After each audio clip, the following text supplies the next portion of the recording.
Wretched hive of scum and villainy. I love how disappointed you are and how nerdy I am. Speaking of lore, there's your fucking lore. You guessed it.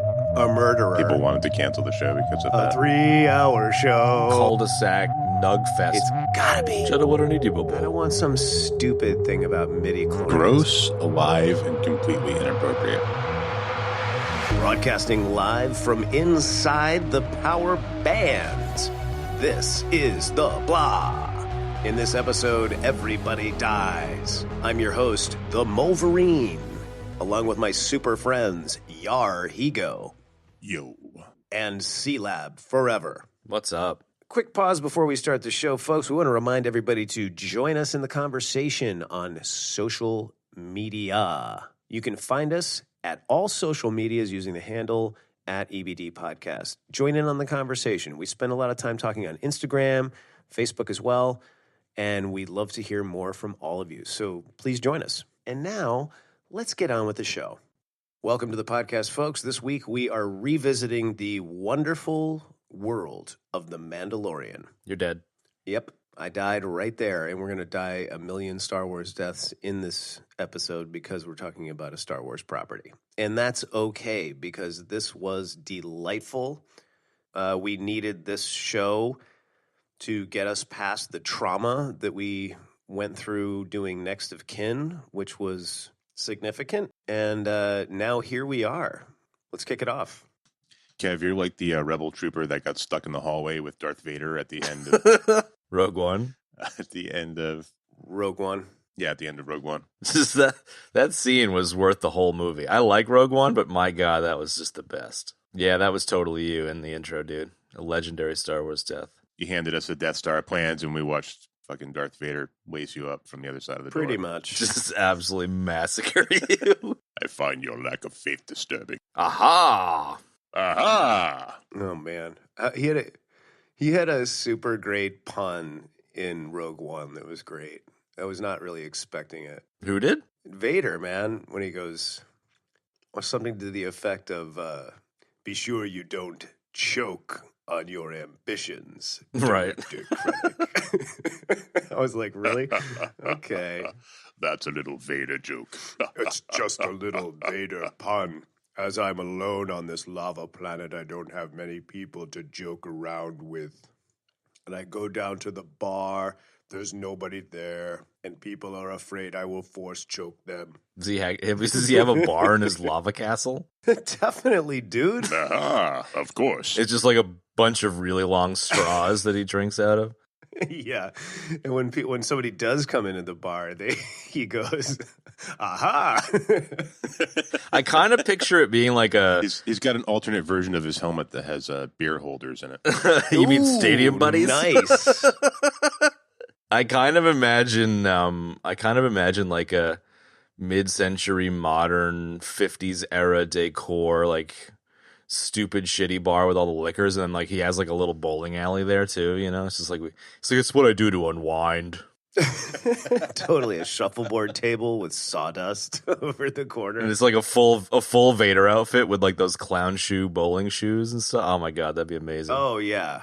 Yeah, and the Kev continuity stadium buddy. Not the actual stadium buddy. Yep, that's the Vader that we know and love. Times. Yeah, we've never done like a jam on anything Star Wars like this before. I'm very happy right now. I think you should hang out with the Shrike sometimes. Ooh, man, there you go. Dude, Vader and the Shrike would be bros. Dude, they would be bros. Wow, just trying to wrap my mind around that. I am too. Let's take a 5-minute cricket sound silent break and just meditate on that. Shrike, I know you're enthusiastic about your exercise regime, but could we please change the subject? Yes, I'm doing interval training. I don't know if you're, I notice you have trouble breathing.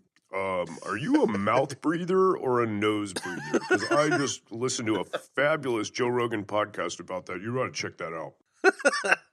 Well, I think our delightful mood here is because of how delightful it was to watch this show. Oh God, I'm realizing more Yeah. and more that the things that I'm enjoying this year because of how much of a I don't know if you guys know this or not. What was it? What's yours, Benny?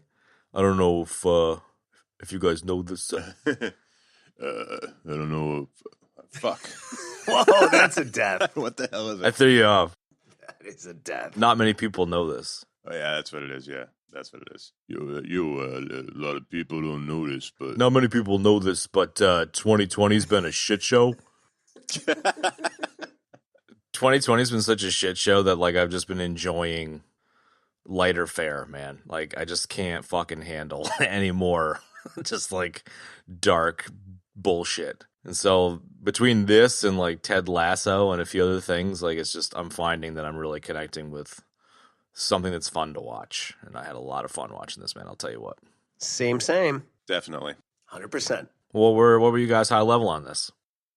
We've commented in the past how, when you get to like season 2 or the second film in the series, it's not, you don't quite get that high because it's not new, it's not fresh, that sort of thing. And with this, I was super pumped to watch it. I usually have no problem waiting for like all 4, all 8, whatever the season is to come out, and then I'll just sit and binge it. I could not wait this time. Same. So I was like, shaking like Chris Rock in New Jack City. with the glass crack pipe, man. I was like, I couldn't put the remote down, and I watched the first one, and then I was like, okay, I'll wait for the rest. Couldn't do it. Watched the second one, ditto the third, ditto the fourth, and then I watched the whole thing again last night when we were arguing on WhatsApp. It was so good, and then I finished it this morning again. I was just delighted. I could watch the whole first 4 episodes yet again. They were so good, and so not only did I have even more of an excited feeling going into this season, I thought it was even better, man. I mean, the first season's fantastic. I just rewatched the first season like a month ago. I think I told Chad that, and I thought these first 4 episodes were so good. Just it's expounding on the lore. We're just getting little bits more of the story, and it was exciting. And I thought it was even better than the first season. A little bit more established. Everybody's a little bit settled into their characters and so forth. A lot of repeat people coming back, repeat characters. So I thought it was just absolutely wonderful. Not only that, but more importantly, this is now restoring my faith in good Star Wars. And that all has to do with Jon Favreau, and we can talk about that at length a little bit later. Sweet. I have spoken. Hey. Excellent. Yeah, I'm more than whelmed this time around. Nice. I was really excited. I don't know if I'm overwhelmed, but I'm very excited about this season. I was very excited about it before it even started. There's a lot of stuff going on. The overarching story with Moff Gideon is very intriguing. The fact that they're pulling in characters from Clone Wars and Rebels is really awesome. We get to see some old friends. The episodes are really fun and varied and interesting so far. Yeah, I'm loving it. Totally. Nice. Short and sweet. I like it. I feel very much the same. The only kind of other high level thought that I had before re-listening to our previous 2 episodes on this was just how much it reminded me of Lone Wolf and Cub, which we've talked about in other episodes as well. And one of the things that we got hung up on in the first part of season 1 was Kev's favorite episode, the Blue Shrimp Sorghum Forest Planet episode, where one of the Mandalorian, Star Trek Insurrection. Yeah, exactly, and Zardoz. You mentioned it as a Monster of the Week style episode, and then we kind of riffed on that with like saying it was like an episode out of A-Team, and that very much follows the format of Lone Wolf, where it's assassination of the week, and then there's like sprinklings of major plot driving episodes, which are rarer, so very much like an X-Files.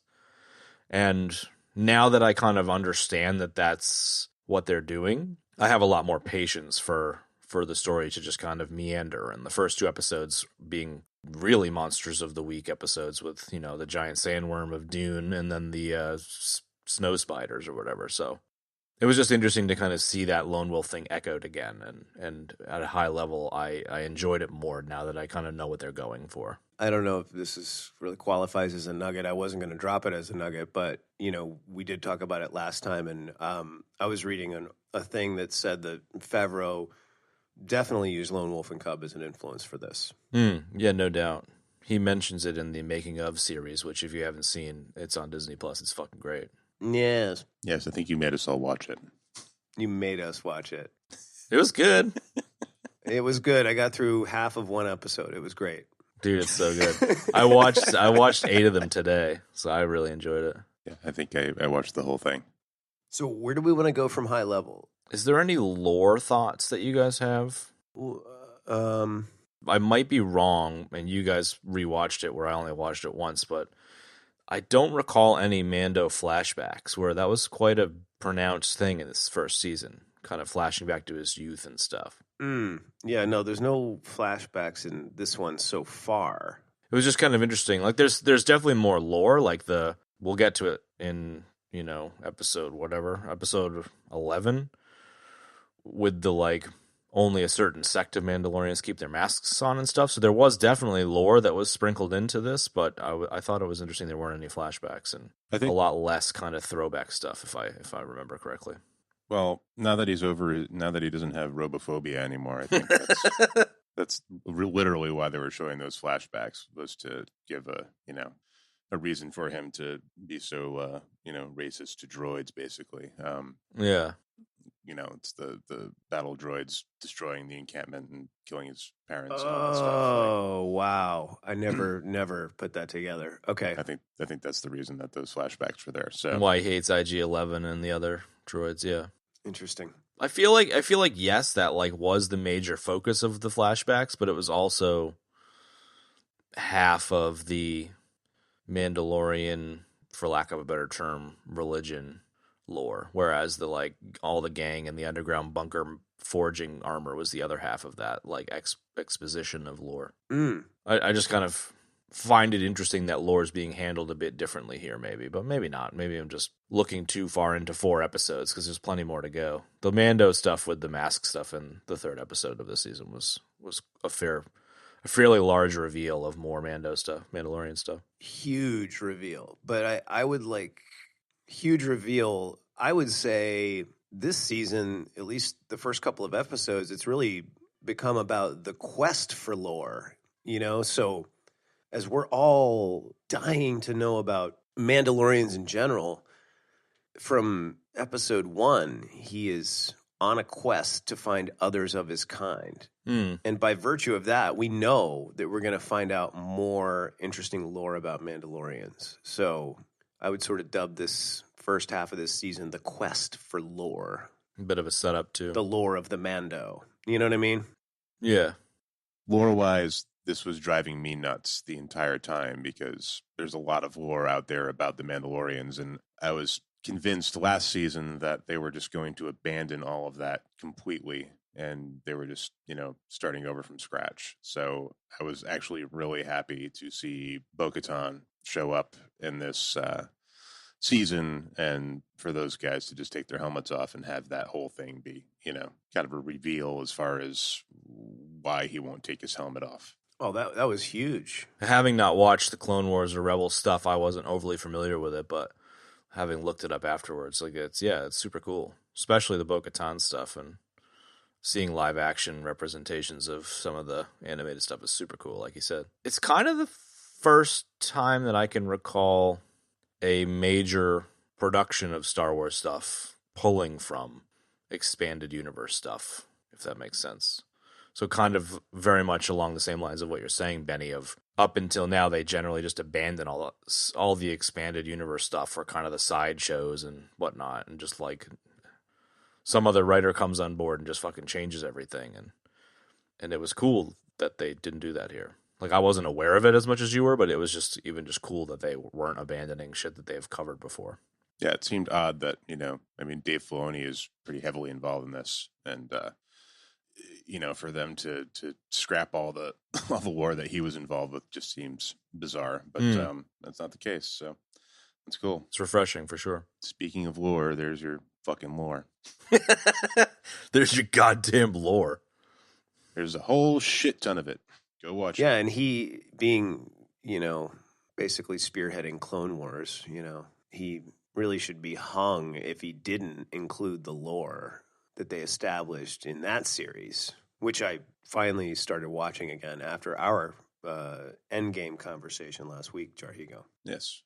I thought the structure of this was interesting in the sense that, I didn't expect the first episode to be Chapter 9, which makes sense, but so rarely is that done in the titling of episodes between seasons, even if multiple shows have continuity between seasons. Yeah, I really thought that was cool, and I also love that it's just Chapter 1, 2, 3. Who cares about? I mean, I've seen a lot of great episodes that have had some great titles for the episodes, but really at the end of the day, I don't really care. It's still episode 5. You know what I mean?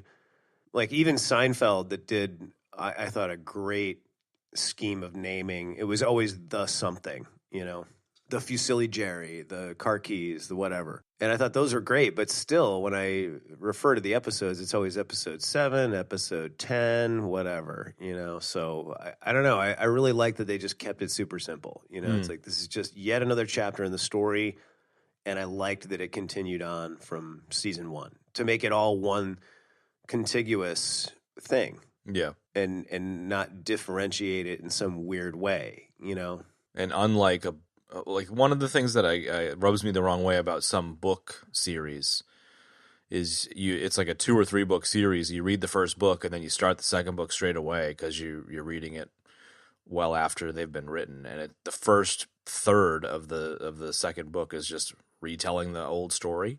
Oh, kind of like our episodes on the books? Yeah. Yeah, there you go. At least how they originally came out. Yeah, exactly. But in this case, you've got the huge crescendo at the end of the first season, with IG-11 dying in the lava and, the Black Saber. And it's just quite a action-packed wham-bam of the last 2 episodes that it makes way more sense to have these first 2 episodes be more like getting lost, having the car break down and snow spidery stuff instead of it being like a build-up again. It's kind of like the calm after the storm and then they start building again, Yeah, I know what you mean. I dug that. I dig it too, man, because it's we're not. It's almost the same thing as it's similar. What you're saying is similar to. Let's tell another origin story. It's we don't need another origin story. And then Peter Parker got bit by a spider, and you're like, "Fucking yeah, I know." Oh, really? I didn't know that. That's crazy. It's come on, dude. Yeah. So I dig that for sure. Any more higher stuff, or do we want to maybe go into the numbered episodes? I would like to mention that in my reading, I actually wasn't going to read anything about this because, I don't know, I was like, what could possibly be out there? And I didn't really care that much. But I started finding a lot of the reviews were talking about the dynamics of parenting and parent-child relationships in this show, which I found incredibly interesting. I mean, I'm slightly biased because I am a parent now, but I thought it was cool that all these writers were taking that angle in talking about the series and how in Star Wars in general, it's never really had a positive slant. It's always been fairly negative. Luke and Vader's this murderer basically, and Leia's lamenting the loss of her once good son who's turned into, you guessed it, a murderer. And, all of that's... Good old Papa Palpatine. Yeah, good old Papa Palpatine, Grandpa up there, I don't know. It was just, I found that really interesting. We don't have to talk about it. It may not interest you at all, and that's fine. But I was pretty, I was intrigued by that. It's interesting that you should say that because in that making of series, Dave Filoni has like a 4-minute long kind of. They're at a round table, so it's all the directors or the creators and stuff. Yeah, I remember that part. And he has a 4-minute monologue about the original trilogy. The first 6 movies all the way through and the redemption of Vader. So it very much was a really eloquently put take on parenting, and how Vader's redemption at the end in throwing Papa Palpatine down that shaft to save his son is the redemption of him not having a father figure because he was like alone. So it's very much echoing on that same thought. I'll link to the episode because it was really like an interesting couple of minute spiel, because Dave Filoni is like clearly a Lucas protege, if not like the leading expert in fucking Star Wars lore. The dude is a walking encyclopedia, but yeah, undoubtedly. Yeah, it was very echoes that.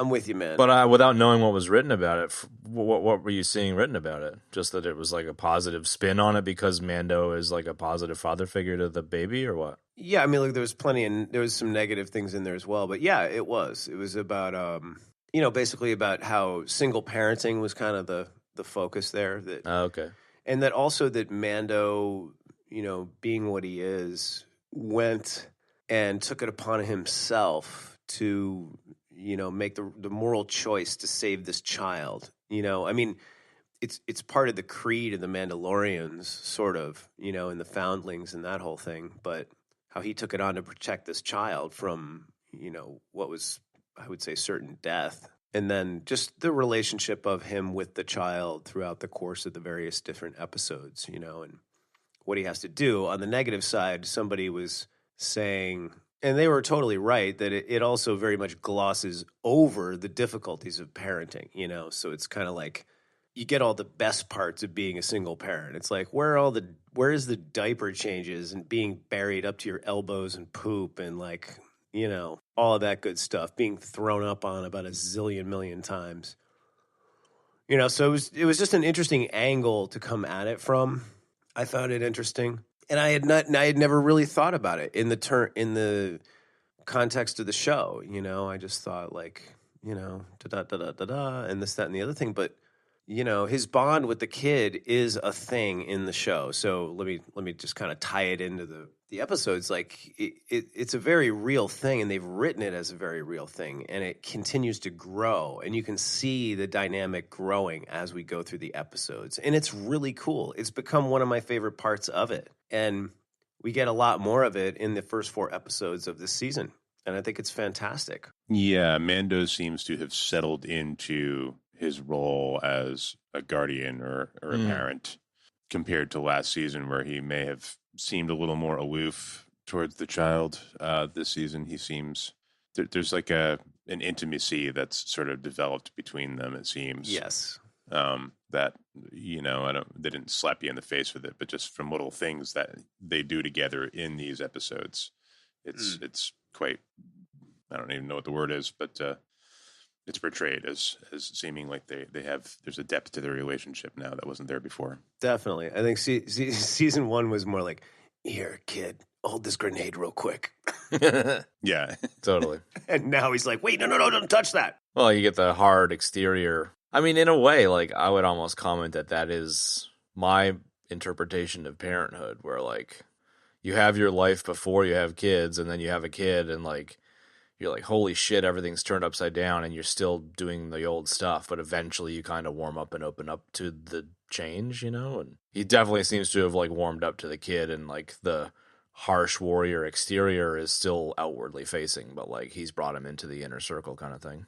Very, very much has a father-son vibe, yeah. Definitely. If Lone Wolf is one of the key sources, though, it's not overly how that rolls out, like Lone Wolf is samurai, like Tokugawa samurai era, where everyone's a hard ass, and you look at a samurai the wrong way in the street, and they'll fucking cut you in half. And totally, it's Agami Ito, the assassin, and his son, and the son is very much a Baby Yoda in the sense of like doesn't talk much and raises an eyebrow here and there, but it's just kind of along for the ride, and the father's like a super hard ass. So I think the difference between this and that I like is that kind of warming up, and kind of like there's a good use of comedic, stuff in there too. Like the fucking eating the eggs was just so goddamn funny.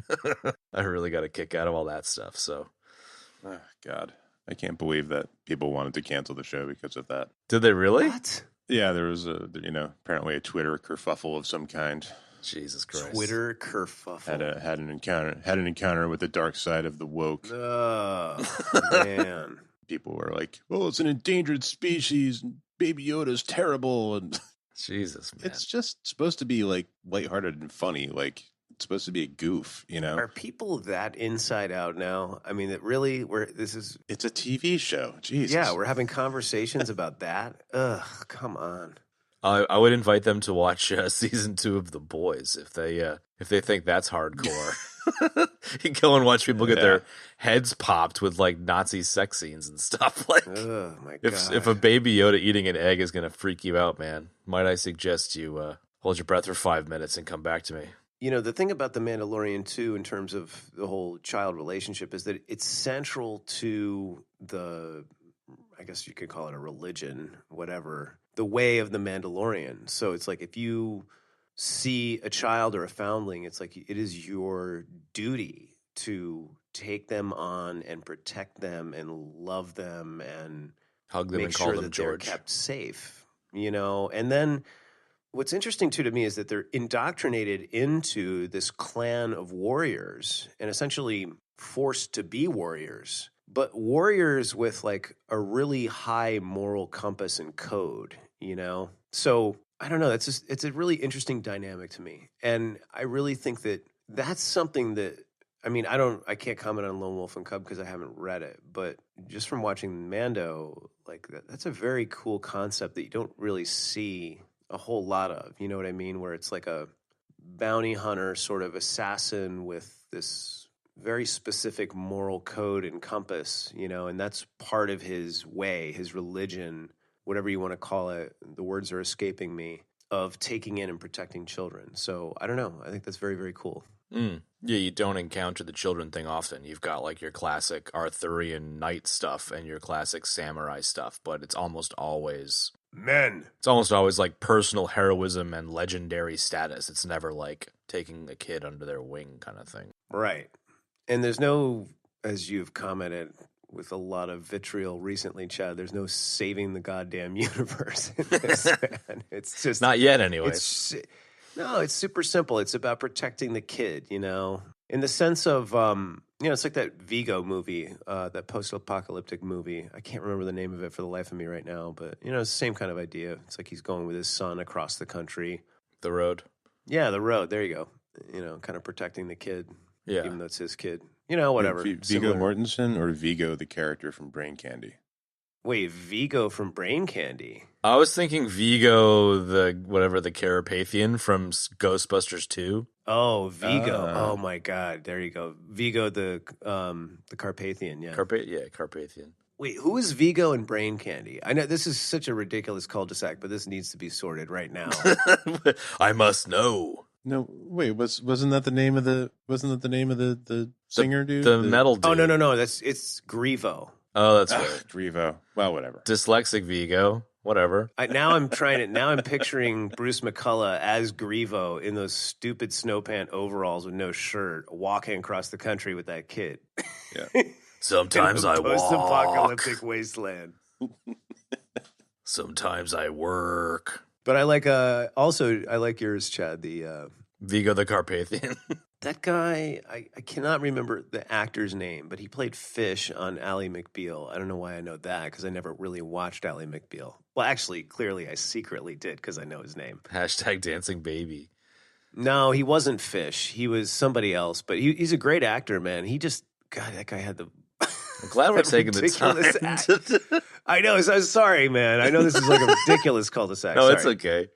You're everybody Kev's in a cul-de-sac that broke off from your original cul-de-sac. I gotta say, we haven't covered this movie yet, but I will say right now that he is almost one of the more memorable parts of Ghostbusters 2. Oh, definitely. Because of that accent, Definitely.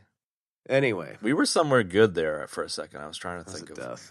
Yeah, I was talking about the relationship of the dynamics with the children and how that was central to this story and central to the way of the Mandalorian and how that was, well, I didn't say this, but it's part of what makes this show super cool and unique, is that dynamic. And very relatable and also very endearing as well. Like your compassion and your caring for the characters is much, much higher, I think, because of that, you know? Anybody? Bueller? Yeah, totally. Just on the not saving the universe thing that you mentioned a minute ago, Jon Favreau and Filoni were talking at this roundtable in that behind-the-scenes series, and they were saying that one of their early conversations was like, we want this show to be like our big brother came and took all the cool toys and left us with all of the various like second-run characters, but we somehow got a Boba Fett character and painted it silver so that it was our own, and like it's the adventures that we would have in that regard, and I really liked that framing of it. Yes, I dig that a lot. And so, like, you know, the little brother, like, shit kicker with all the shit kicker toys, not saving the universe, but just having some fun, like, is very much the vibe I get. So I was totally like, fuck yeah, that's super cool. That's a super interesting framing, and I like that. No doubt, dude. And I, as an older brother, I was always impressed with what my younger brother could do with painting action figures and creating his own worlds after I had stolen all of his toys and then shot most of the action figures with BB guns. Yeah, exactly.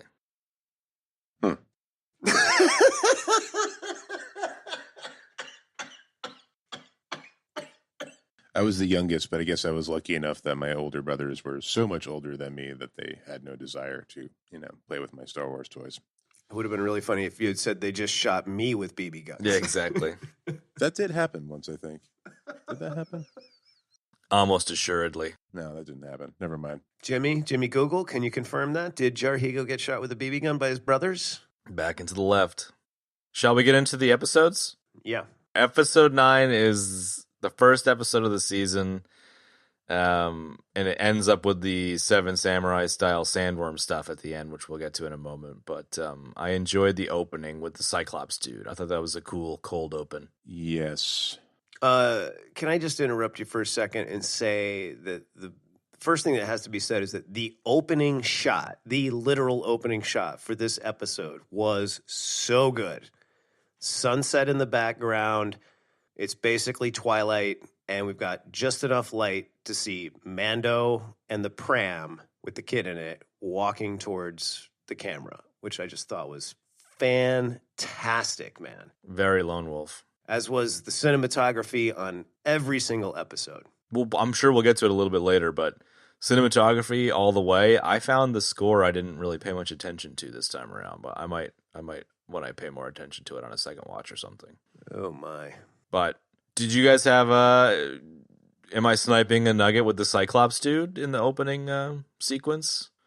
No, you're not. But in general, throughout the series, especially in this season, it seems, really enjoying seeing the various types of critters that you saw in the Cantina in the first Star Wars movie, sort of like, you know, in action, you know, just around the world. Like it's cool to see that. Yeah. Like populating the world. Yeah. It's like you saw them, but you didn't know what any of their stories were. So it's cool to see, like, for instance, Cyclops guy. Yeah. You know. And what about the bug guy that she's playing cards with? You know, like that was great. Yeah, no doubt. Definitely.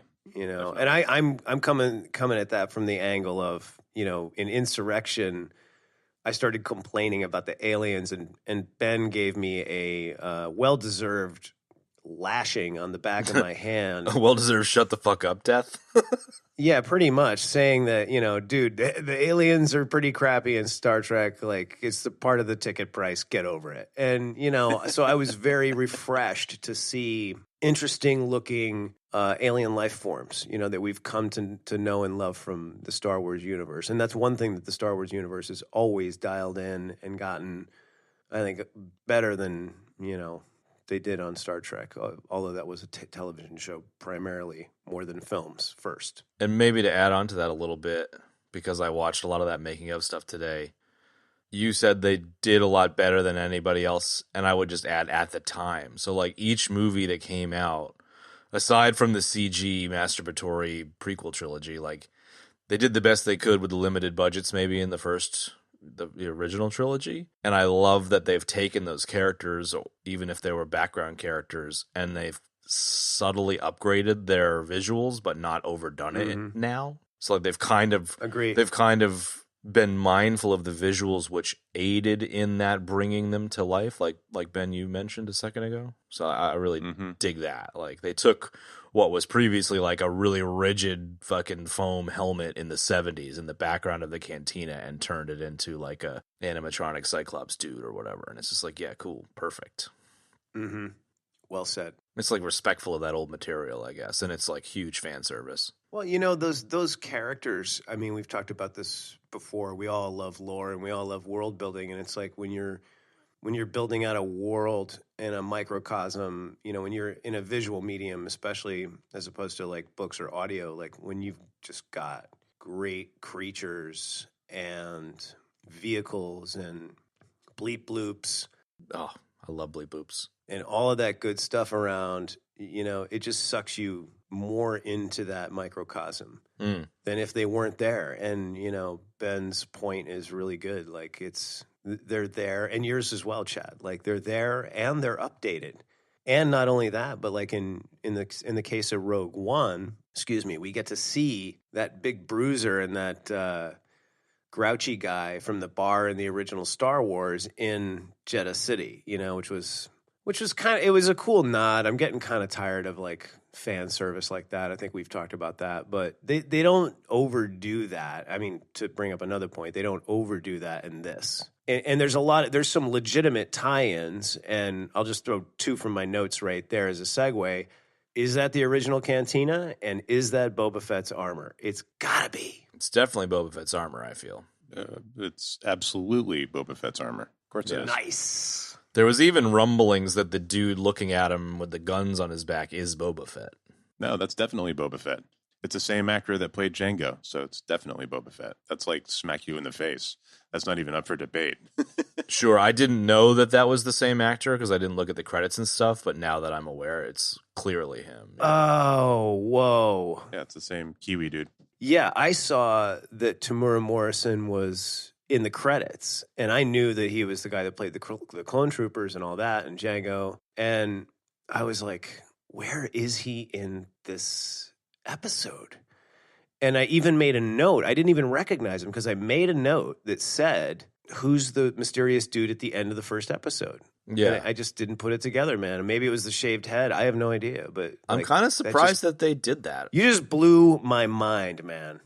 I read a whole bunch of stuff about how they kept the baby secret so that the episode 1, season 1, you were like, oh, wow, this is so cool. Like, all the kids on the sets were like told to keep it a secret, like in your fucking Blue Shrimp episode. And so they spent all this time and effort to make sure Baby Yoda was a fucking secret, but then they have the dude that plays Jango Fett in the credits. It just makes no sense to me why they wouldn't have just like kept that under wraps. But I mean, I don't have a problem with it. It just seems kind of strange. I don't think they're trying to hide anything. That the entire first episode is basically like the story, the elephant in the room that they never actually say anything about, but it's right there in front of you, is what happened to Boba Fett. Right, exactly. Totally. But at the same time, like, you know, I didn't know or put two and two together that the guy standing with his back to the camera at the end was a Boba Fett. Either because A, I missed it, or B, because I don't read about any of this stuff and I didn't know that actor was in it or anything like that. So, like, I obviously knew that was his armor. And was like, oh, I wonder if he's alive. But I didn't put two and two together with him being the dude standing there, for example. Gotcha. But now that I read that actor was in it, it's fucking super obvious, you know? The whole thing is set up for you to be like, oh, that's Boba Fett's armor. Oh, that's a Sarlacc pit. Oh, the crate dragon ate that's how the armor, that's how he got out. Like, you know, it's like he was being eaten by the Sarlacc pit, and then the Sarlacc pit got eaten by something bigger, and he got away, basically, you know? Like the shitty, there's always a bigger fish scene in fucking the prequel fucking movie there. Like literally the same thing happened, you know, like he was being eaten, then all of a sudden the thing that was eating him got eaten. So so I think it's all right there, pretty clear, you know. So people are like, how is Boba Fett alive? You know, like here's how he's alive. That's what they did. And exactly. To explain it in a different way for some of the folks at home that may not be able to understand it, it's similar to a turducken. It's a turkey. Yes. Stuffed with a duck, stuffed with an oven. Turducken. or a turkey. That was a death. Yes. Yeah, it kind of was. It's more like a turducken. Less like a turkey, which is a turkey stuffed inside of a turkey. A turkey. A turkey key. I like it. That's like Macaulay, Culkin. Wow, that was upsetting. Did you hear about that? Where he went to the internet to pick a middle name and he legally changed it, and everyone voted for Macaulay Culkin, so his name is Macaulay Culkin. Or Macaulay Culkin. Wow. He went to a judge and got it official. I think it's the best thing ever. I think that's fantastic. I like that. I'm still really upset about my turducken joke not landing, but I'll get over it by the end of the episode. You'll get there eventually. You've been very. I think you've taken the sassy squirrel mantle for the last couple episodes. To be fair, It was good. It just wasn't the right time for it. I know, Ben. Sorry. You're right. It really is all about the timing. I wasn't ready for it. My mind was still trying to think of the last part of whatever I was trying to say. And yeah, sorry, man. No, dude, it's all right. It's okay. I'm not. Well, we kind of blasted by a couple things. Amy Sedaris' character as the mechanic with her little droidlings is back, and Kev, you were super like orange sassy squirrel about her, and I want to know if you're still not a fan. Not her, but the character. You know what it is? It's not Amy Sedaris. I don't dislike her. I don't like the character, and I don't like the way it's written, and I don't like the dialogue of the character. It's too contemporary. Like we talked about that in terms of whatever the final stupid Star Wars movie was. What was it? Rise of Skywalker. Rise of Papa Palpatine. Sorry, what am I thinking? The dialogue, it's too what was the word you guys used? Familiar? They're trying to make it sound too familiar, too contemporary. Contemporary. You. This is exactly the same thought you had last time, so it sounds like you're in the same space. Yeah, it is. So I won't say anything else about it. It's too contemporary, and it bothers me because the rest of the show is so good and not like that. Yeah. Next item. And I have a frown face because it's the only sandworm we're going to see this year. That's my only other comment on this episode. Super bummer. Yeah, it is a bummer, man. I liked Olyphant. That was good. Olyphant was great. He was great. I wasn't a Deadwood head back in the day, so it didn't really ring any bells for me. But yeah, he was awesome. Even though his name made me saying Cobb Vanth makes me feel like I have a lisp. Yeah. Cobb Vanth. And that somebody's going to throw a Cobb salad down in front of your face, like anywhere you go. Yeah, I don't know. Try to make me smoke a corn cob pipe or something. I kind of want to buy you a corncob pipe now. Ooh. Okay, so other notes that I had were this is just reaffirms that this is such a Western, and I love that. Totally. The music, you said you didn't really get to absorb that, and I understand because you were really focused on the story and all that stuff, but I did get to focus on the music a little bit at times where it really jumped out at me, and it is just phenomenal, man.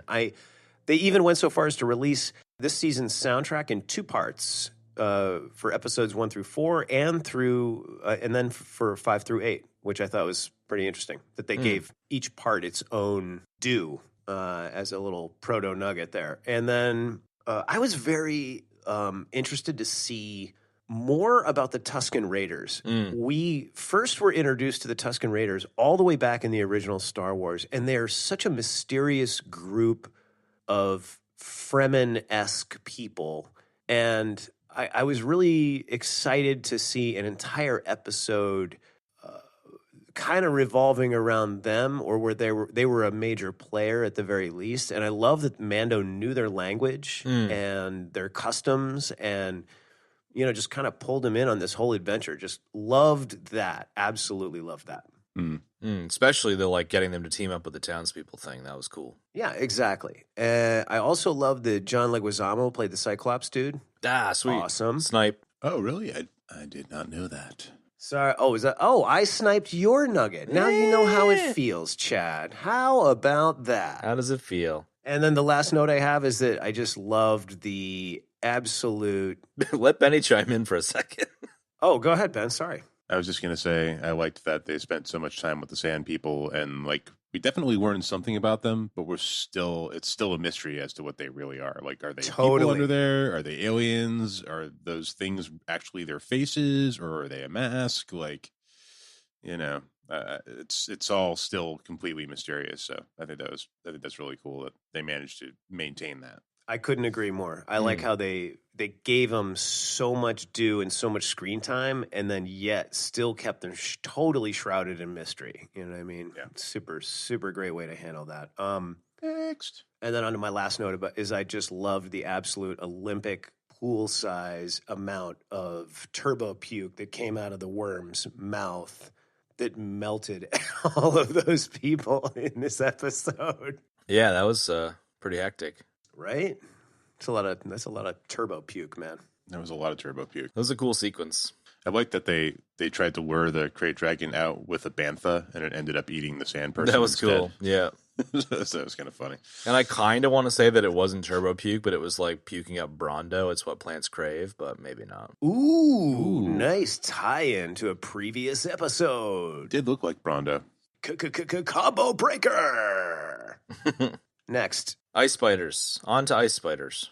Okay, on to ice spiders. The first, we somewhat touched on this, but this was really a season 2 comment that I made was, is it the same cantina? It's got to be the same cantina. Is it not the same cantina? Don't know. I think it is. Is it Mos Eisley? Are they in Mos Eisley? Yeah, they're in Mos Eisley. That's where Amy Sedaris' character lives. Oh, that's true. I think it insinuates that it might have even been the same bay that the Falcon was in.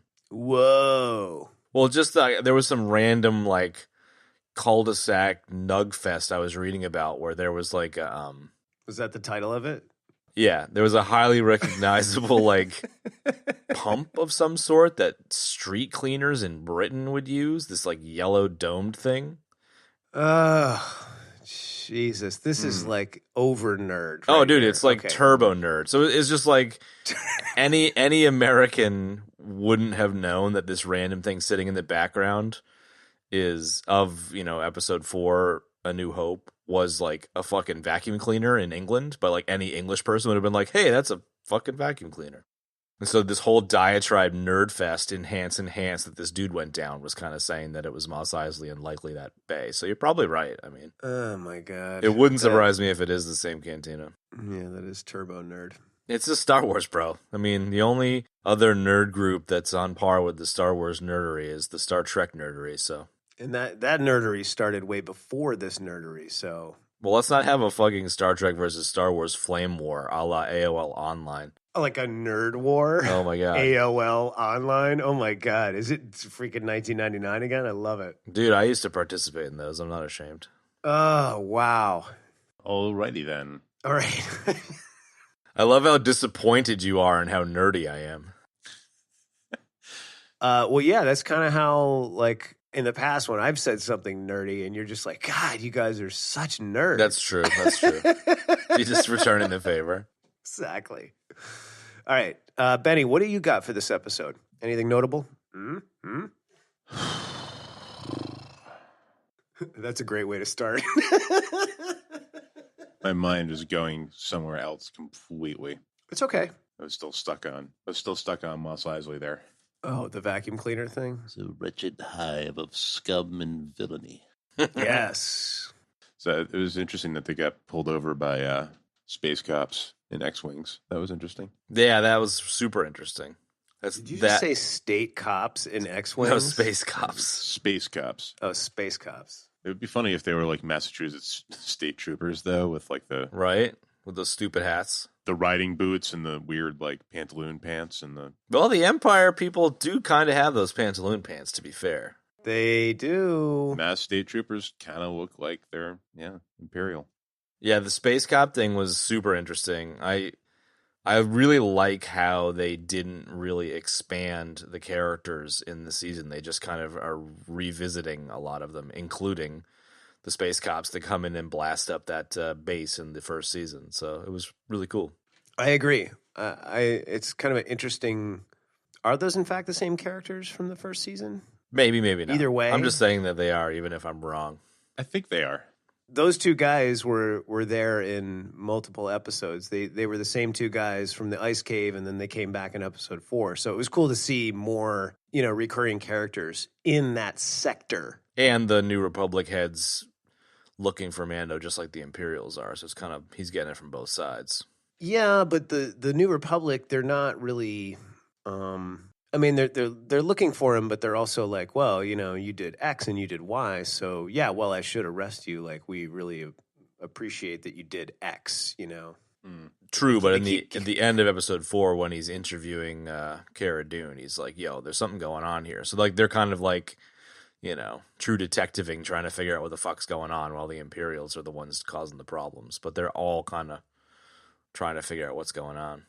And Mando's the center of it, I guess, is kind of what I meant. Between the Republic cops and the eating of the eggs, like, it was an entertaining episode. It was a fun romp, and the frog lady and the ice spiders and all that stuff. But the cops and the frog the cops and the eggs are the things that really jump out at me on that one.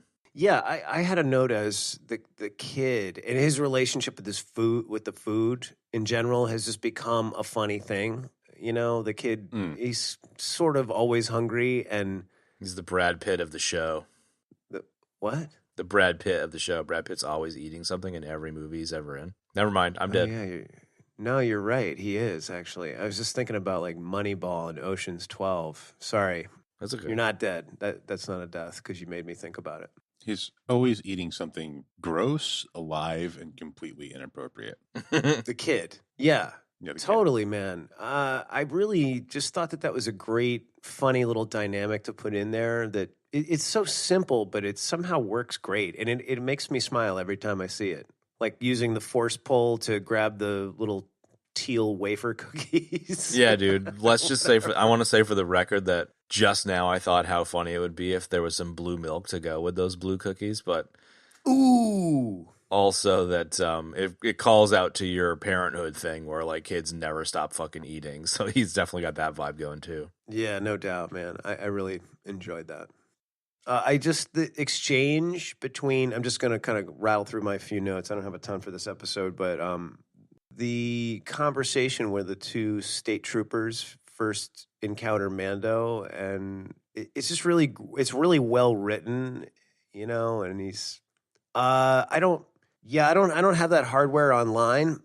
Oh, there it is. Totally. It's just a great little funny exchange, They're kind of like Lumbergh in Office Space. They're like, we're going to have to ask you to go ahead and push that follow button. us to the base. Yeah. Am I under arrest? But it was almost like a better version of the Poe Dameron "You're breaking up, can you hear me now" scene in one of those new movies. Oh, so much better. Don't even bring them up. Strike them from the record. Yeah, it's just gonna ruin our morning. So, and your evening. The next note I had was just the shots were just absolutely gorgeous, man. The whole chase through the clouds on the ice planet was fantastic. The shots of the ice and the canyon, just absolutely gorgeous, man. I absolutely loved it. That was so sick. Interesting side note is I was reading a lot. There was a lot about the techniques they used to film this and do the special effects. And without going into a huge diatribe about it, one of the things that they were able to do, essentially, Favreau was able to do using green screens and various different things, was have camera crews go out and film the backgrounds and then bring the backgrounds to the actors instead of vice versa, bringing the actors out on location and shooting these various places. They went out and shot the ice shots, for instance, in Chile and Iceland, and they were able to bring that footage back, superimpose it, and then have the actors do all the work in the scenes on the sets. So really, really interesting. We can link that up for anybody that wants to read deeper into that, because there's quite a bit there, and it was pretty fascinating. Moving right along. There's a whole episode of that show that you seem to really hate, the making of, that's all about that. So it'll be worth checking out for sure. I love how you think I hate that. Well, I was like, yeah, the show. And you were like mumbling, like, fucking, yeah, the stupid thing you made us watch. I was like, I thought it was good. I was just kidding around, dude. I feel like we talked about, like, the crazy 3D soundstage the first time, though. So I don't want to. It's worth checking out if you haven't seen the making of, and there's an episode specifically on it. So I just mention it if it piques anybody's interest to check it out. Yeah, no, that's cool. That's cool. We don't have to spend more time on it. The only other thing I wanted to say, I mean, obviously the ice spiders were very cool, but the frog woman, I really, at the beginning, I was kind of like, frog creature, like this is kind of dumb. But as the episode went on, and then as I rewatched it yesterday, I really felt that whoever was underneath that makeup, that costume, was really able to convey a lot of emotion in that character through reprogramming the droid, which I thought was super cool, to be able to communicate with the Mandalorian, and then also just communicating in her native tongue and with gestures and with looks and all of that stuff. The actor, and in post, but the combination of the actor and the production, they were able to make a very warm and heartfelt character. And it really, I wouldn't say it exactly hit me in the feels, but I was definitely feeling it, man. Like, it was a really great performance. And I really feel like I underestimated the character when I first watched it. And I really thought it was a great character. And I was really... Absolutely. Yeah, really just getting the feelings coming off that of the mom with her last, chance at breeding, the kid eating the eggs aside, talking about how much they've struggled and suffered to carve out this life on one of the only hospitable planets they could live on. And it was just really, really cool. I really dug it a lot. I like that character a lot. And it paid off with her meeting up with her husband again, too. Absolutely, yeah. Totally. No. I'll echo what you said when that character first appeared. I was like, okay, that's a choice they made. I guess they can't all be great, but I ended up really, like you said, the actor did a great job and the animatronics were so expressive. Like, I ended up loving that character. Even though when I first saw it, I was like, okay. I think especially in the way that she both convinces the audience and Mando to give a shit, because he doesn't give a shit at first. But by the end of it, he's like, yeah, cool, all right, I'll help you, and like, it kind of, you begrudgingly as the audience go along as well, you're like, random fucking frog, cool, but by the end, you're like stoked that she meets her husband, and then like stoked that they babysit Baby Yoda for a while, and it's just kind of like, it works. Yeah, worked really, really well. So I suppose that's a segue into the next one, if we don't have any more notes on that. I do not. Let's go. Other than the similarities to Alien with the spider eggs. Oh, yeah. Ooh, yes. I thought of that the first time I watched it, and I forgot about it. Yeah, that was very interesting and cool. That's like a great scene, the way everything comes together and the shit hits the fan. Like, she's in the pool with the eggs, and like Mando's trying to help her get the eggs in the thing, and like Baby Yoda's like eating something you shouldn't be eating again, and then like it all just kind of, the shit hits the fan right there and then. I thought that was cool. Yeah, it was also cool that little pocket was like a little sort of a warm spring in, almost like a volcanic spring in the midst of all that freezing cold ice. Absolutely. I'll drop a little nugget there, actually. I read that the spider creatures are based on original Ralph McQuarrie sketches. They're almost identical to concept work he did for Empire, which is kind of cool. Nice. Sweet. I'm glad, because if we had seen the Wampa or whatever that creature was in Empire, I would have gotten really upset. Fair enough. If it was the same one missing its arm. Yeah, exactly. That would have I would have not only stopped watching the show right then, I would have thrown a bottle at the TV. Because there's nothing like breaking your own property when something upsets you. Right. That felt great for a second, but now I'm angry with myself. I'm just angry. All right, next. Frog Lady segues to her husband on the next episode. I love the crane in the beginning that has walker legs. I love how everything has walker legs. That too. But it reminds me specifically of when I moved out to San Francisco and went across the Bay Bridge for the first time over to Oakland. All of the dock cranes along the shore looked like AT-ATs coming in to fucking blast Oakland, and I was commenting on it at the time, and it turns out that they were the inspiration for them when Lucas was driving back and forth back in the day. So I like that the dock... Are you serious? Yeah, deadly serious. Yeah, I'm glad that that they did a little shout out to that with the dock crane being a walker in this. So I think it was definitely like a fan service nod to it. I like it. And for the folks at home that didn't catch it, we are deadly serious about our nuggets. Deadly. We don't fuck around with nuggets around here. The only note I have from this episode is when he's coming in for the landing on Trask, I think the name of the planet is. Just the realistic nature of the ship breaking down, I just found was a very cool thing throughout these couple of episodes. And to that point, when he's coming in for the manual landing in the beginning, there's just chunks of shit flying off the ship. I just thought that was great. I don't know.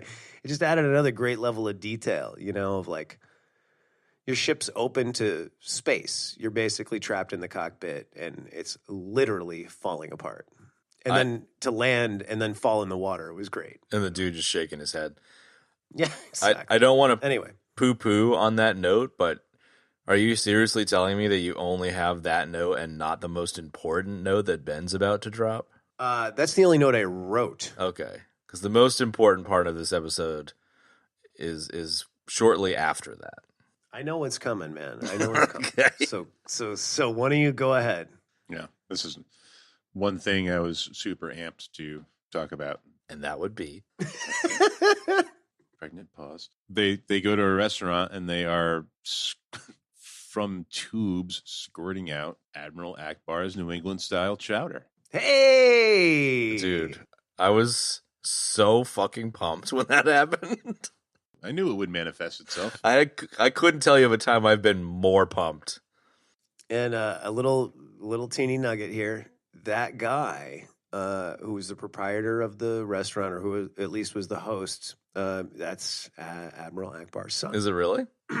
I have no idea. I just thought it would sound cool if I said it as a fake nugget. And I think that you should be allowed to live for that, and I should be dead for buying it. I think that should be the rule too. Yeah. Stand by. And now, ladies and gentlemen, a word from our sponsor.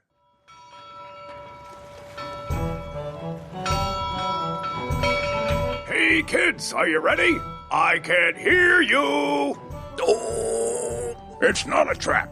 The In This Episode Everybody Dies podcast is brought to you by Admiral Akbar's New England style clam chowder. Made just the Mon Calamari way. Now with 10% more live cephalopods. It's not a trap. Creamy and delicious. It's not a trap. Keep your eye out for the ceiling-mounted hose. It's not a trap. Creamy and delicious. It's not a trap. Don't be fooled by pale imitations. Like my son's Manhattan style. It's not a trap. Everyone knows chowder should not have tomato sauce in it. It's not a trap. Chowder water niti bobo. It's not a trap. I love the little comment of "Don't play with your food." Yeah, exactly. That was great. The Beskar in this, this is where it kind of starts in this episode, I think, but maybe in the first one, we're kind of getting this recurring comment. No, it started in the very beginning of the first one. This Beskar armor this metal is highly prized, and now everybody is kind of after it. Like Johnny Legs as the Cyclops guy, and then the Davy Jones Pirates of the Caribbean dude on the boat. Pirates of the Caribbean 6. Yeah, Pirates of the Caribbean 20. Was kind of saying the same thing, about getting the Beskar. So I thought that was an interesting sort of updated element in the lore of the show. And they surprisingly, one-upped Mando.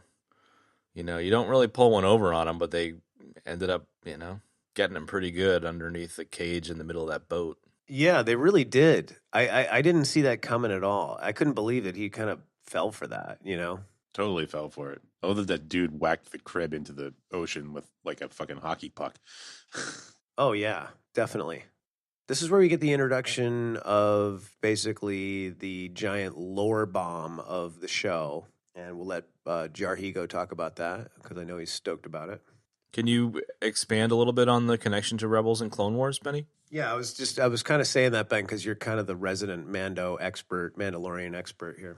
Yes, sure. Well, I mean, number one, I've been hearing that certain characters might be involved in this season, but they totally kept Bo-Katan like under the radar. The fact that it's Katee Sackhoff playing her, who she actually did the voice for the animated character. Oh wow, is great, and like she just totally looks the part. Yeah.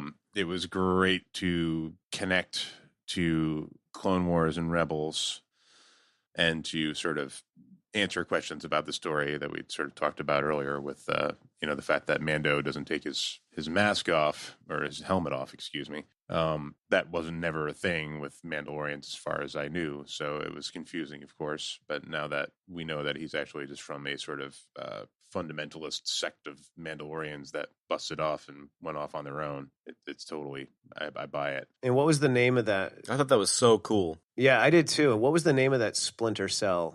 She said it right then at the beginning. Children of something. And Children of the can't remember Corn, I how think, too. The Children of the Corn. Yes. Yeah, that's what it is. Little nod back to Cobb Vanth there. So by that rationale, would you say that they're Corn-DeLoreans, not They are Mandalorians?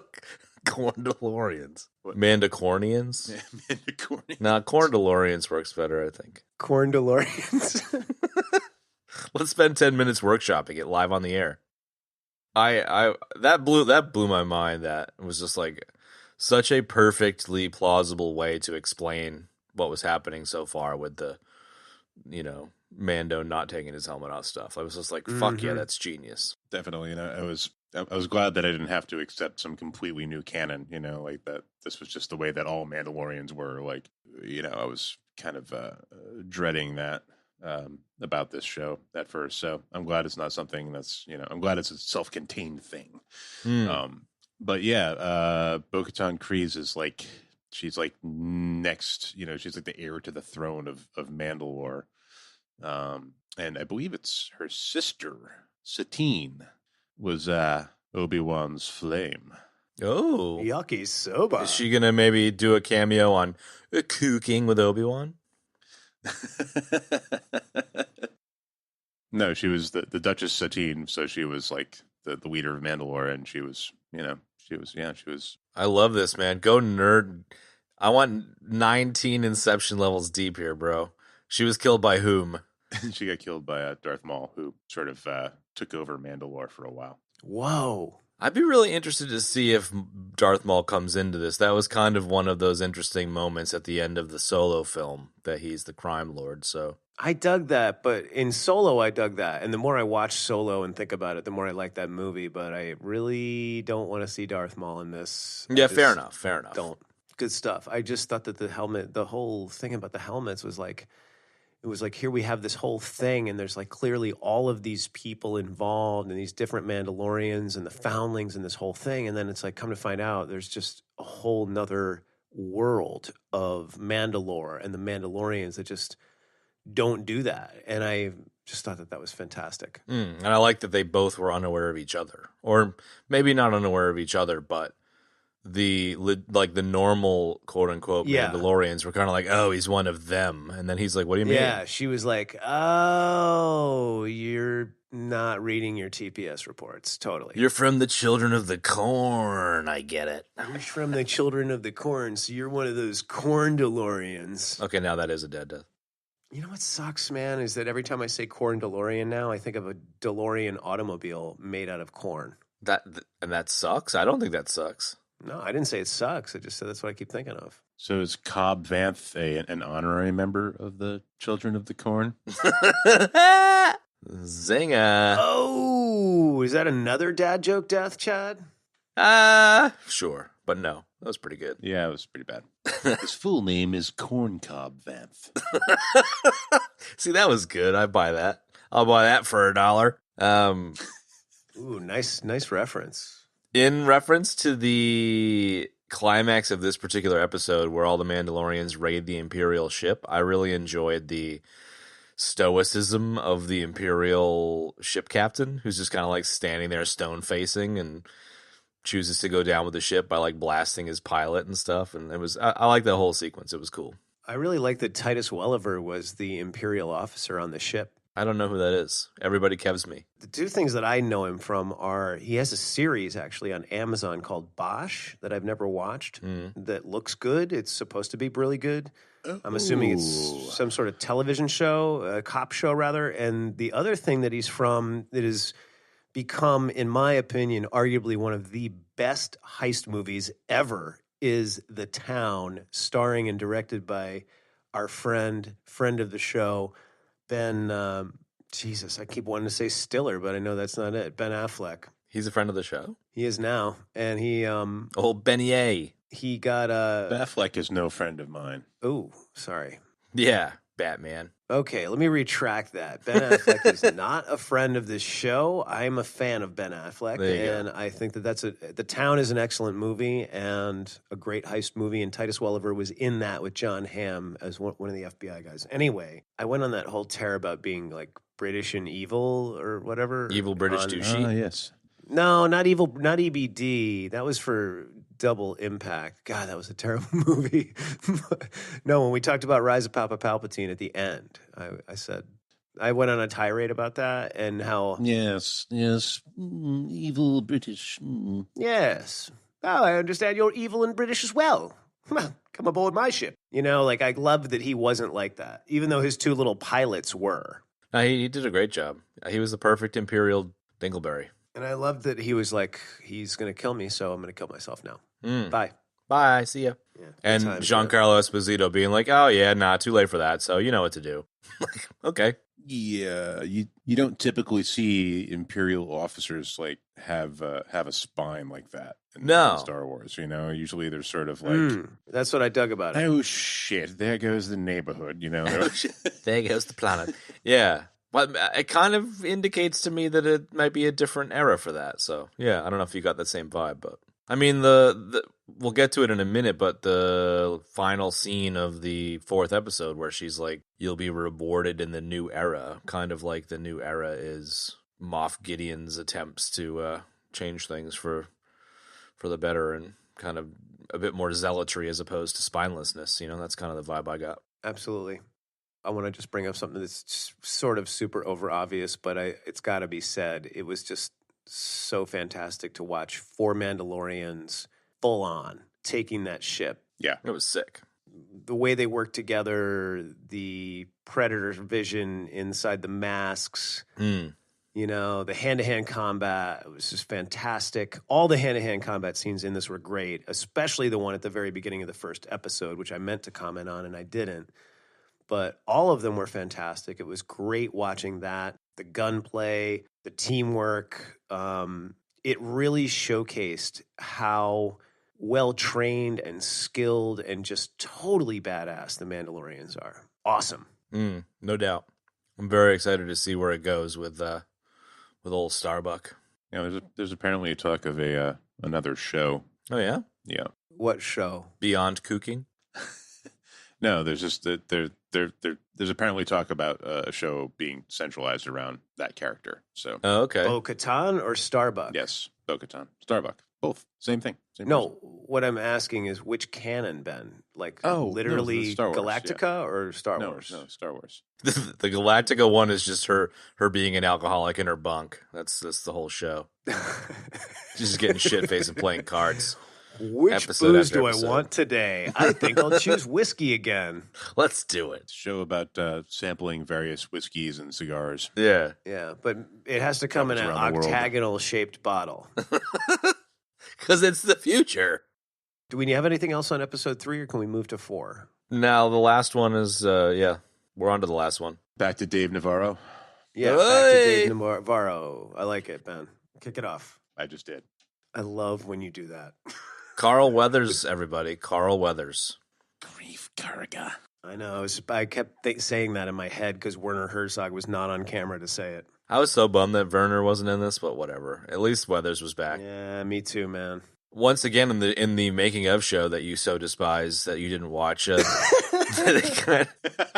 were talking about Carl Weathers with Carl Weathers at the table, and I wouldn't say they pulled him out of retirement, but evidently the Greef Karga character was meant to be Carl Weathers in a 4-eyed prosthetic suit in an alien, and they did some of the setups and it wasn't working, and they're like, why don't we just get Carl Weathers to do it, without a mask on? And Carl was like, yeah, of course. Duh.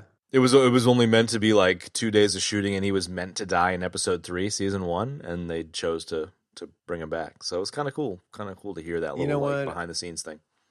That's a nice little tidbit there. I gotta say, if they had killed Carl Weathers in episode 2, I'd have burned this entire place to the ground. And by that, I mean my house, kind of like throwing something at my TV and destroying it.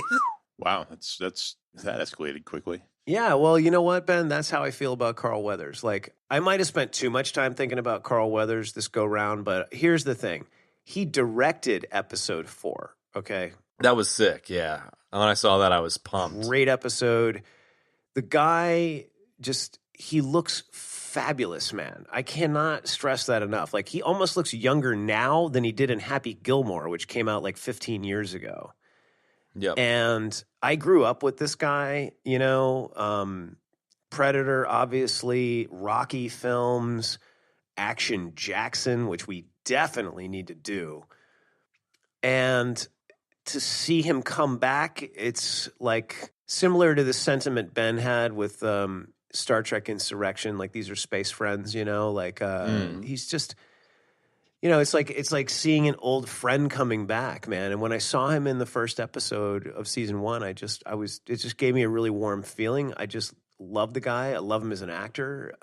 He just seems like a wonderful person too. He may not be, but he seems like a wonderful person. And he's just got a very magnetic and charismatic personality, man. And he's just fantastic in this. And I'm so glad that he's in it. And I was so happy to see him again in episode 4. Doubly so that he directed the episode, because it was a fantastic episode. And he's just all over the place, you know? I mean, Carl's the same age as freaking Arnold and Sly, and my God, man, he looks really good. And he's like bouncing all over the place, blasting stormtroopers, and just freaking fantastic, man. And I love that the way that the stories progress, that him and Cara are kind of running the planet, I guess, the planet, or at least that town on Navarro, on Dave Navarro, sorry. Dave Navarro. Yeah, definitely like a sheriff and the deputy kind of thing. No, it turns out the entire planet is Dave Navarro curled up in the fetal position, floating in space. Coming down off of a heroin kick or something. Exactly. So, you know, I just really like that the way they tied that in. I love the addition of the gray goatee for Carl Weathers. If it had been a mustache, he would have gotten even more points. And then Jarhigo and I could have finally started talking about our mustache segment of the show. But I just love that he's in it, man. I think he's a great addition to the cast. And I love that he's, you know, like a character that's in the sort of the inner circle with Mando, you know, like even going so far as to say that, like, you know, he was supposed to kill Mando and then he flipped and was like, I'm not going to do it. And then now, like, they're trusted friends, you know. I really, really like that a lot. So what you're saying is you like Carl Weathers? Is that what I'm hearing? Is that what you're saying? So, Carl Weathers fanboy? I thought I was adding other elements to it there at the end, but that was very funny. Yes, I like Carl Weathers. I too also like Carl Weathers. No, I was adding other elements in there to try to give it, you know, it wasn't just a Carl Weathers love fest. No, I like know. I'm just fucking with you. He's a super cool integral part of the Mando kind of like inner circle, and I really like that a lot. Yeah, definitely. I definitely dug the sheriff deputy thing with him and Cara Dune. So, yeah. Okay, look, Chad, I admit it. Okay, I love Carl Weathers. Okay, Fair I love enough. Carl Weathers. Fair enough. All right, I love him like I love Sulu, man. I think I could probably get you an autographed picture, Kev, to go with your Bruce Greenwood. You know what, dude? If you gave me an autograph picture of Greef Karga to go with my Bruce Greenwood, that'd be great. That can be arranged. The bromance continues. One of our friends, our new friends of the show, that was either a new listener or an existing listener that was digging down deep in the grams, liked your Bruce Greenwood Instagram post from like 6 months ago today. So, Ooh, I like that. Nice. it's still on people's minds. It's good. I'm glad it's still in the air. It's part of the zeitgeist. It clearly cannot be gotten rid of. So yeah, I I like that they came sort of full circle in this episode. How so? Agree. Meaning going back to Dave Navarro. Going back to Dave Navarro and, you know, just, you know, Greef Karga and Cara and Horatio Sanz character, Mithril, like, you know, all it's like the gang back together kind of a thing. I like that. I like money. No, I definitely I definitely dug that. I kind of got the vibe, like, it was pretty blatant that the mechanic was going to sell them out in the beginning, because it, like, the camera whips around to them, like, looking over their shoulder, which was kind of annoying, It but was a little over obvious. Yeah. I kind of got the vibe that both the mechanic and Mithril or whatever were going to kind of go sour, so I was kind of glad that that didn't happen. I'm glad that Mithril? whatever. Oh, you mean the blue dude? Horatio? Yeah, Yeah. that's Horatio Sanz, man. Who's Horatio Sanz?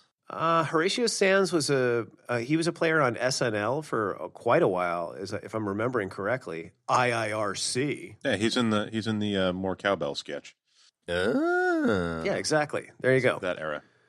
Really funny guy, and I really loved that they brought his character back for this episode. I thought that was great, and his great interplay between him and Greef Karga. I mean, Greef Cargo Pants. Greef Karga. Greef Cargo Pants told me you'd be coming.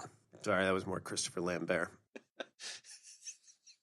That's the kind of dynamic and relationship writing that you want to see in a film, unlike the utter lack of dynamic that we saw from Next of Kin. Indeed. We don't need to spend any more time on that one. We don't? No. Anyway, so loved seeing Horatio Sanz's character come back. And, the comedy in this I find is good without annoying me. So I'm happy about that.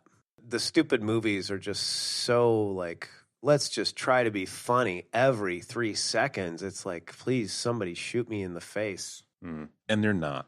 They're not funny. They're not funny. Exactly.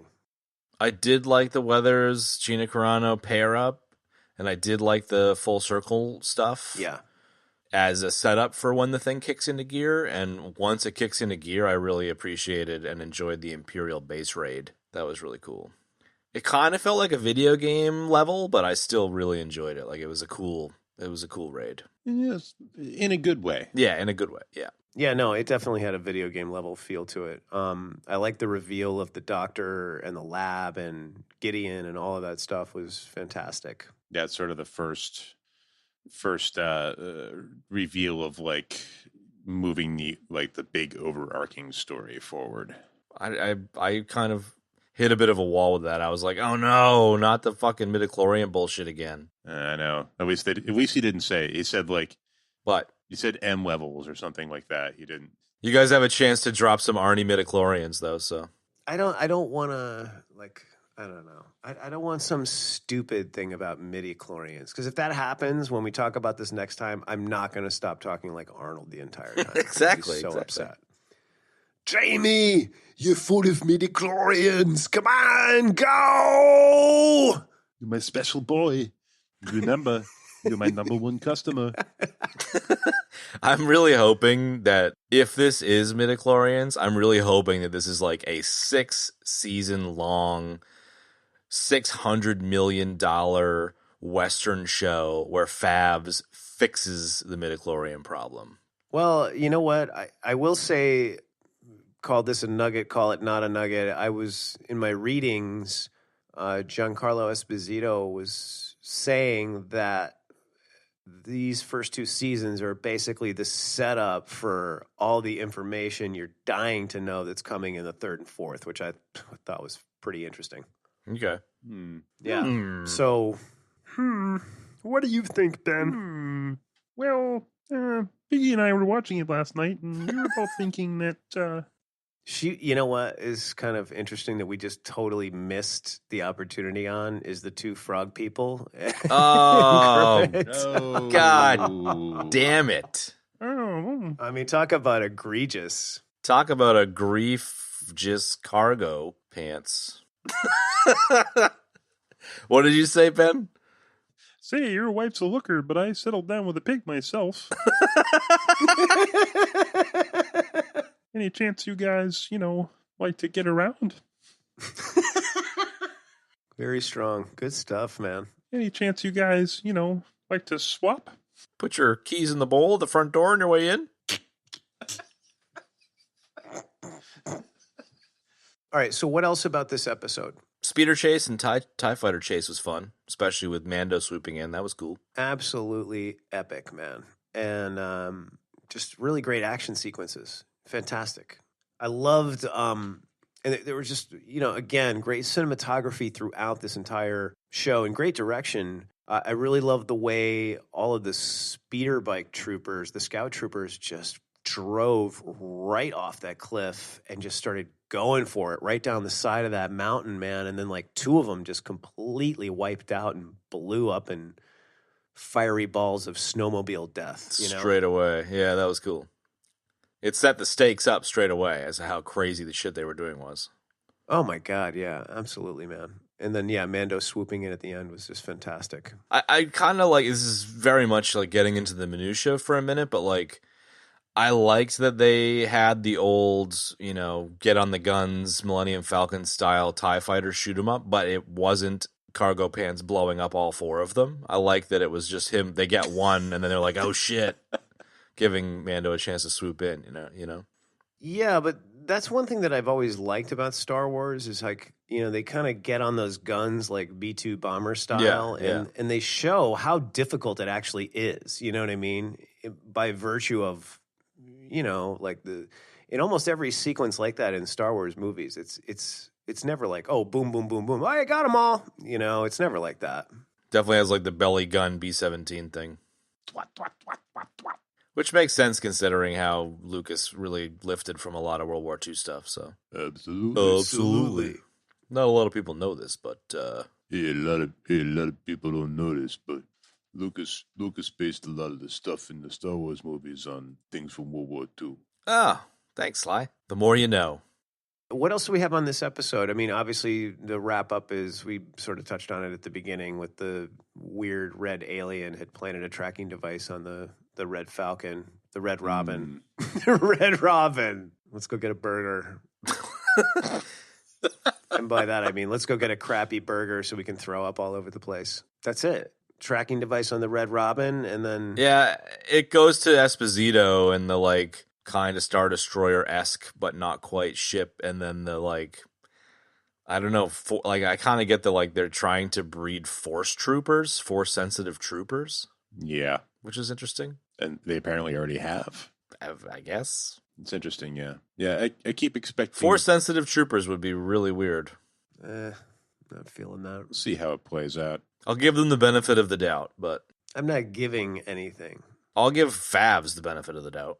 I'll give that guy anything. I was going to say, I keep expecting to have Giancarlo Esposito fatigue, but it's not happening. I love that dude. It's still not happening. It's not, man. He's in everything. He's literally in everything. He really is. But he's excellent in everything, so... Is he in The Expanse? He's in something else we just talked about, too, Boys. aside from Mando. Boys, right, exactly. And The Expanse, no? Did he make an appearance in that yet?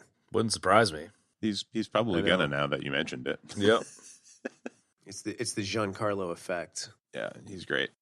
I want to just touch on Favreau for a second. Yeah, man. And just kind of repeat something that we were talking about on the phone either last week or in the middle of the week, is that Jon Favreau is such a great talent, man. We all kind of agreed that he started the Marvel mayhem that we have now, and he is likely to save Star Wars, man, because this show is absolutely excellent. I didn't know two other kind of nuggets is that he did the live action Lion King and he also did the Jungle Book, which I just never would have expected from him.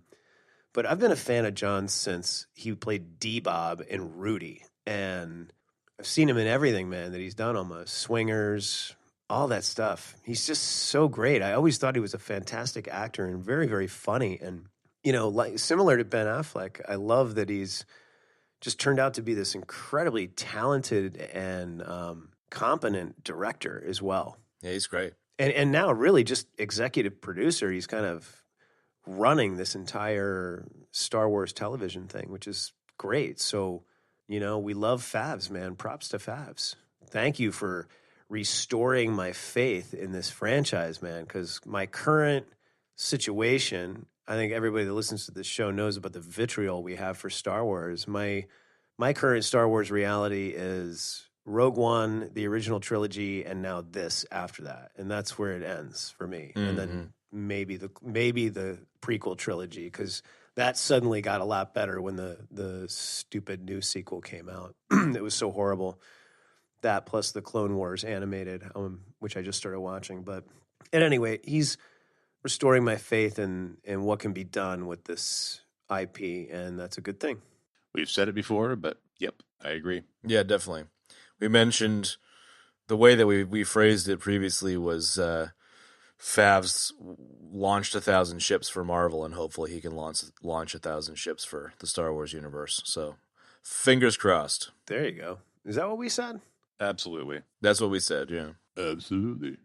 Nuggets? Nuggets deaths ratings. I have one nugget.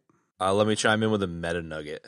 Go. I have a meta nugget, which is nuggets were born in our part 1 of The Mandalorian season 1. Ooh. Are you serious? Yeah, I was listening to it again today, and it was like, I've got 2 nuggets, and then the second episode was the same. Like, I called them tidbits for a while, and then I said nuggets. So I think that they were born in Mando season 1. You want to know something else that's sort of more meta? Is that I started my other podcast before this one, long before this one, and nuggets were an integral part of that show. We had a nugget every single show, and when you started doing that, I just didn't say anything because I was like, I want to see what happens here, and I loved that it kind of happened organically. And now it's arguably way huger of a part of this show than my original show. And there you go. I don't know. That's I always thought that was cool, and I was like, I'll bring it up when the time is right. I didn't want to say anything when you started it, but I thought it was interesting. I was like, wow, I can't believe you just said nugget, because that's like the same exact thing that we had come up with on the other podcast. So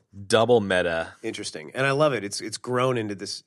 It's double meta. It's 6 ways of meta. You know, it's like Inception level meta, and it's also it's become such a huge and funny part of this show. Like, I love the whole thing that it's turned into. It's ridiculous. I still have the opinion that it's Chad's section. I like that. I love it. That's what I'm saying, though. Like, you still say that. Chad and I constantly battle with sniping, and like, just I get so pissed all the time. It's just great. Whatever. So what's your nugget, Kev? I only have a small nugget, and it's I didn't really realize like the depth of what was that? I said, yeah, you do. Yeah, you think you're funny? Okay.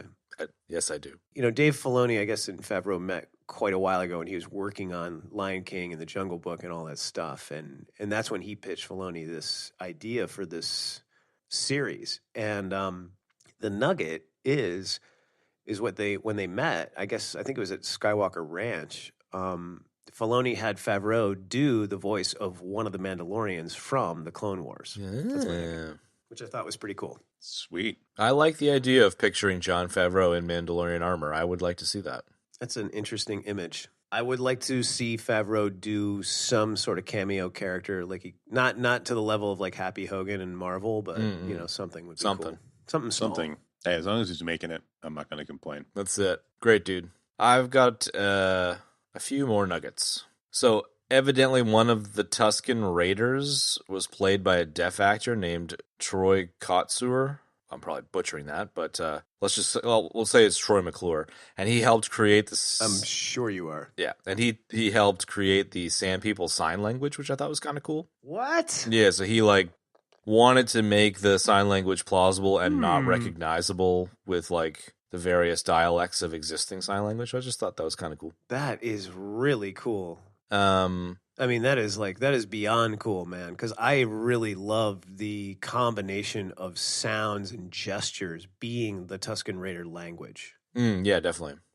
They were definitely more fleshed out in the last two seasons of this. So very much to Benny's point earlier, the placeholder nothing burger characters they were, while mysterious and interesting in the original trilogy, like I love that they're being a bit more fleshed out in this. So the sign language is another example of that.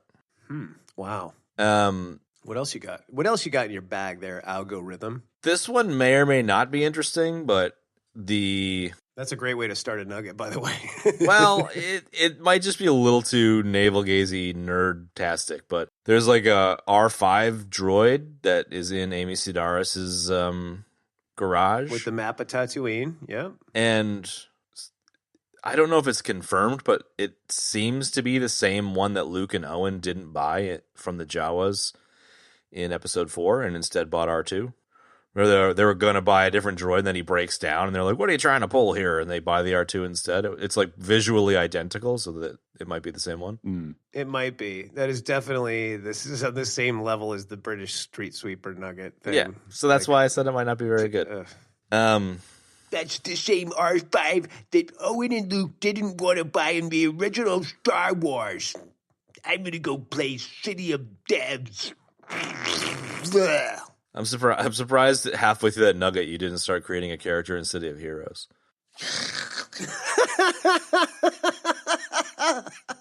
My final nugget. Come on, Kev. You know you want to make Greef Karga pants. Yeah, I did. I am. His name is the Corn Cob DeLorean. There you go. The Corn DeLorean. And like Gambit, he throws chewed up corn cobs like playing cards. Yeah, but they're like infused with mutant energy. Yeah, exactly. So how did you get Gambit from that, dude? I just pictured like a Mandalorian with like corn accents throwing corn cobs, and then I was just remembering Gambit throwing cards, and I just kind of pictured, half chewed corn cobs. Like he eats the corn cobs to power up, and then just like throws the empty cobs at people. Like, I'm into it. And then he's like, "Oh, Cherie, take a piece of this corn." Is the rocket that's in his like Mandalorian jetpack actually just a giant corn cob? Yeah, see, I was kind of thinking it might be one of those like mayonnaise dispensers that they make street corn with. Like he like takes it off and then like little legs pop out of it and it turns into a grill and he just grills up street corn on it. He's got like a sleeve mounted Power Glove mayonnaise dispenser and fucking spice shakers on the other one. I'm into it. I kind of want some street corn now. All right. So my last nugget is I didn't realize that the Mandalorian is actually 3 people. So there's Pedro Pascal and a gentleman who is a martial artist and John Wayne's grandson. Really? So Brendan Wayne is the gun-toting Mandalorian and is one of the stunt Mandalorians, and he is John Wayne's grandson. I thought that was interesting. Yeah, kind of. I mean, that happens a lot in movies, so it's not It's a Western. super surprising. It's a space Western with a space John Wayne. I think that's cool. Yeah, that is pretty cool. I mean, Fuck you very much. I don't know, man. I got to say, like, no, I like your nugget. It's pretty cool. This is the mini-sode about your nugget. Clearly. I like nuggets. I think you could appreciate what I'm going to say is that as an actor, like, I cannot believe I would want to do the martial arts parts and I would want to do the gun parts. Like, I cannot imagine doing a part like that and being like, no, get somebody else to do the guns. Get somebody else to do this. Like, I'm not sure why they that's do like it. the best part. Okay. All right. Well, that's it. My last nugget was my jetpack's out of fuel fucking fart sound. Deaths? Maybe my last nugget was one of my deaths. No, that wasn't a death. That was a good nugget, dude. I'm very sensitive. Deaths are as follows. My intro was a Star Wars death. Mm-hmm. The whole show is a Star Wars death. Mm-hmm. The 3 of us died as a result of that. Technicalities. Exactly. Ben, you died on a Stallone thing. I can't remember which one. Should have been more detailed in my death note taking. I'm sorry. That's a death. I died on that horrible turducken joke that I thought was great, and you guys were just like, "Yeah, what else are we talking about?" And then Chad died on buying my fake Akbar nugget. Yeah, that was pretty bad. That was good, man. And then I died on Corn DeLorean, and then Ben died glomming on to my Corn DeLorean nugget with the Corn Cob DeLorean tie-in. Dad jokes all the way down. And as another meta nugget death, I need to reveal now, because it's a good time to reveal it, that I dropped a fake nugget in another show, and I wanted to see if you guys would pick up on it, and you didn't. Really? And I did. Yep. And I didn't say anything at the time. I figured I'd just save that one for another time, and that time is now. and it's because you bought my fake Akbar nugget. Okay, so you died because I dropped the fake nugget and you believed it. The other fake nugget that you guys both bought, hook, line, and sinker, that was great was that the guy in the bathroom in True Lies was James Cameron's dad. You son of a bitch. You son of a bitch. So, You know, Kev, you can't go around undermining our trust in the legitimacy of the nugget process here, man. We trusted you. That's fucked up. I'm banished now. You owe us an apology, and you owe the audience an apology. Absolutely. Guys, I'm sorry. And fans, I'm sorry. So what possessed you to bullshit a nugget? That was pretty funny. It all happened very organically and in good fun. So Okay. before you crucify me on the side of my house that I'm going to burn down later, just hang out, just bear with me. I'm going to be looking out for any time you mention that somebody is somebody's dad. By the way, I'm Pedro Pascal's dad. I believe that. Thought your dad was. That's true. He is. That gets beeped out, which I'm looking forward to. Anyway, so it happened very organically. Like I was watching the movie and doing one of my like everybody Kev's turbo nerd things where I was like, that guy has got to be James Cameron's dad. Like he looks like James Cameron. Like his facial structure looks similar. Okay. And I was like, this guy's got to be Cameron's dad. I wrote it down as a note, and then I went and I looked it up, and the guy's last name was not Cameron. Now, it's possible that James Cameron took Cameron as a stage name, and that dude's last name is his last name, and it is really his dad. Or maybe that dude changed his name like Macaulay, Culkin. Exactly. Needless to say, I wanted it to be his dad so bad. So when we got to that part of the show, I was like, you know what? I'm just going to drop this and see if they get it or not. And then you guys were so into it, I just let it go and let it ride. I remember Chad was like, "Yeah, that's something I would do to my dad." Yeah, I would. I totally would. That's how I do. That's how I do my dad. I put him on the crapper in one of my movies in the twilight of his life. I totally would, man. I think that'd be fucking hilarious. Like, Dad, I got $100 million to make a movie. I want to put you in the shitter during an action sequence. He'd be like, "Yeah, I'll fucking care. That sounds fine to me." I know. So anyway, that was my sort of meta nugget for this super death nugget. Super death nugget. That's the plot thickens. The plot does thicken, man. There's things going on behind the scenes, clearly. Anyway, those are the deaths. Let's move on to ratings and get out of here because this is definitely going to be a 3-hour show. A 3-hour show. This is a 3-hour show. This show remains a solid A for me. The midichlorian thing at the end was like, oh god, but I'm willing to give Jon Favreau a break, and Dave Filoni has my respect, so I'm enjoying the hell out of this. I'm gonna echo that for the most part. I'm gonna give him total breaks on the two minor gripes that I had and give this an A+ because this is just nice, awesome, and I cannot wait for the next 4 episodes. So that's mine. Benny? Yeah, I believe it was Stallone or perhaps Fonzie that once said, Oh god, I'm totally it's a dead. late breaking dad death. Fucking Jesus, I love it. That's good stuff right there, man. That was probably the best part of this show. You could call that improbability where like Fonzie just teleports in and says that and then just explodes or something. Hey man, why not? If Stallone can be your dad, then that's true. Then that's possible. So is that if I end up making a James Cameron movie, I'll have Stallone on a shitter somewhere? I'm totally into that. You know, a lot of people don't know this, but that was me on the shitter in that movie. Well, that's us, kids. Yeah. That's it, kids. Algorithm, what are we doing next week, man? We're doing a classic next week. We're throwing back to Real Genius, which I'm pretty stoked about. Yes. That's right. And we're going to have a guest on the show for the first time as well. Ooh, yeah. We're going to shake it up a little. Yeah. We're going to have our first guest, fellow podcaster and friend of the show. We should briefly say Endymion's going to be coming out on the 10th of December.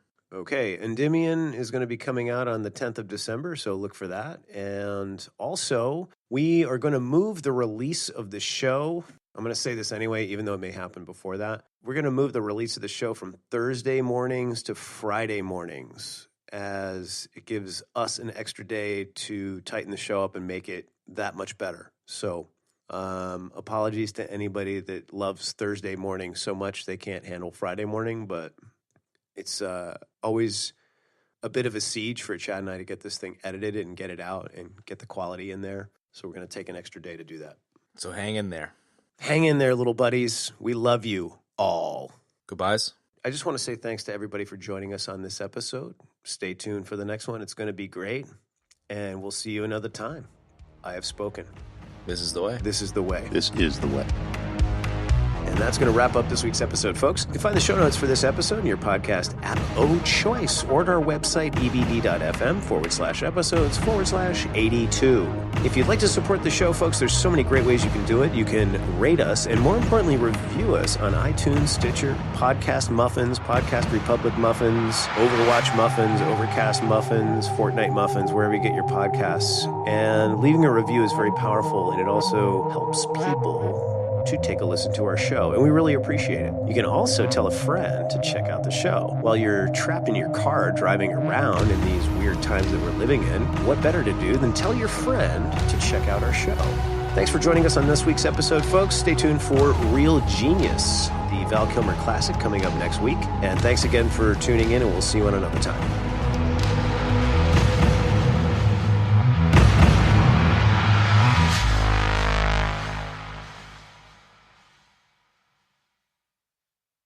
Don't be fooled by other chowders claiming to be from Admiral Akbar's son. Get the original Admiral Akbar's New England style clam chowder or something like that. I like that you kind of almost turned into Brimley there. It was like Brimley as Akbar. I did. It was a bit of Brimley and something else was getting mashed together in my mind by accident. Everyone knows chowder should not have tomato sauce in it.